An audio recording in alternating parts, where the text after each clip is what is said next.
Are you tired of being weak? Are you wanting your lifts to be heavier this year or just in general? Are you trying to be strong? Well, today we're going to go over how to lift heavier. Here's a little hint. It's steroids. Just kidding, just kidding. We're not talking about steroids in this video, so don't worry about that. Okay, first off, we need to get very specific on how we want to lift heavier, right? Specificity is key. So we can follow the SAID principle, specific adaptations to imposed demands. And by following that, you got to do the specific movement that you want to be stronger, right? You got to actually work the lift that you want to be stronger, like squats. And then you also have to focus on the muscles engaged during that. So we got to squat, we got to strengthen up our quadriceps, our hamstrings, our glutes, our core because it braces for it. You got to think of the muscles involved for the movement that you're wanting to be better at. Specificity. You want it to be very specific. If I want to be better at bench, I probably shouldn't be doing just deadlifts all the time. I got to bench too, right?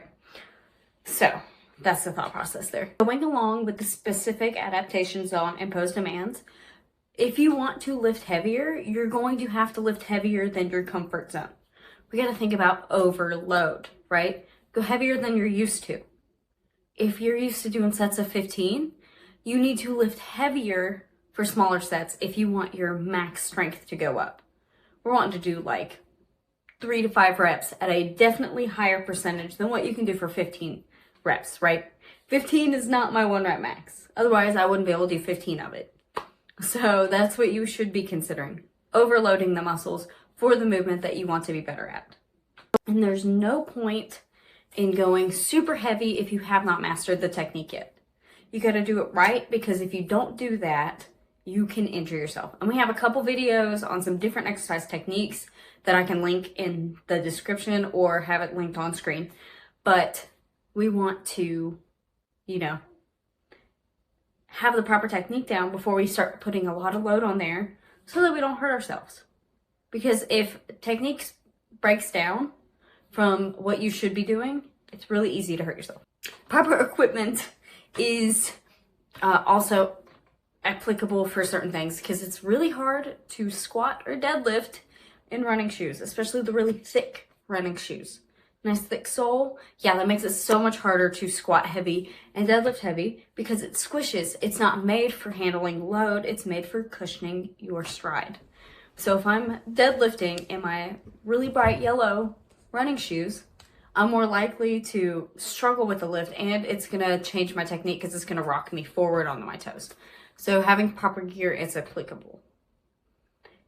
And another thing just wanted to mention is that training status does have an effect on speed of adaptation because of what is adapting over time. So like if you are a more seasoned athlete and you've been training and weightlifting for a little while, the adaptations are going to be more from muscle growth and muscle adaptations.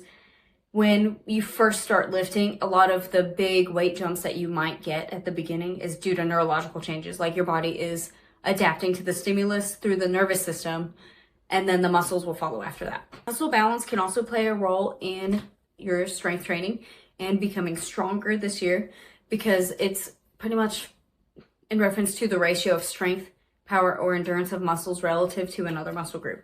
So like your quadriceps compared to your hamstrings, things like that. So you should be able to pull more than you should push. That's the regular range of it.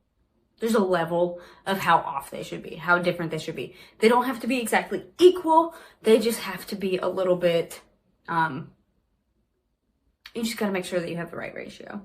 That is different from person to person. It's not an exact science. It's not exact, it's a science, but it's not an exact number from one to the other. You're also going to make sure that you have the appropriate recovery for your goals. If I'm doing heavy strength stuff, or I'm going for a really heavy single rep, or even trying to find my 1 rep max, I'm taking longer breaks. 30 seconds is not enough if I'm trying to push my threshold, because 30 seconds might be enough for submaximal loads.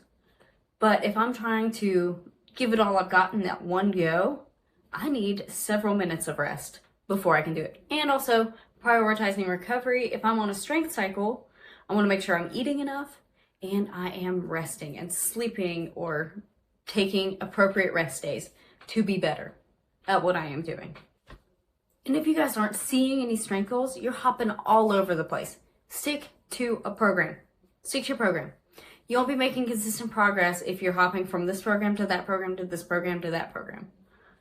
You just gotta follow what you are doing and see how it works, because the program is built to build on itself. That's the whole point of the program. So if you follow the program, you should see some results instead of hopping back and forth, and then doing whatever. Oh, and guys, or ladies, you gotta lift heavy weights. Pilates can help with your core and stuff like that, but you're not gonna get strong with Pilates in the same sense. And you gotta hit at least 85% in training for maximal strength gains. So 85% of your maximal load.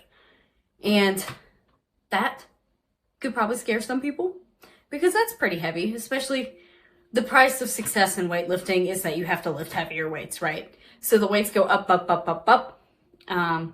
And to start making some maximal loads, you gotta be hitting 85% in training or higher. Higher is also good, but at least 85%, at least on your heavy days.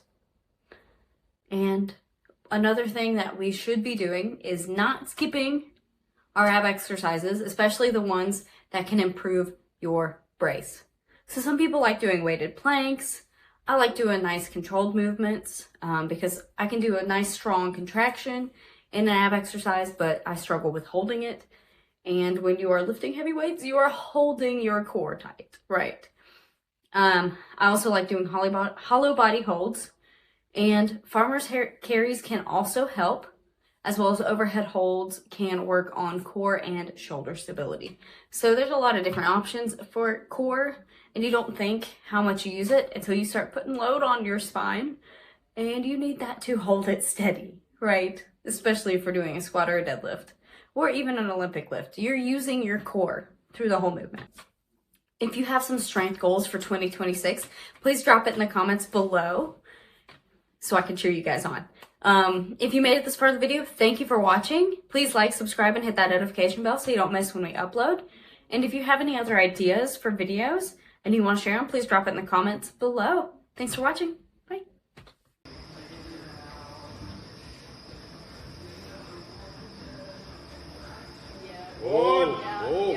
Lock it, go! Let's go!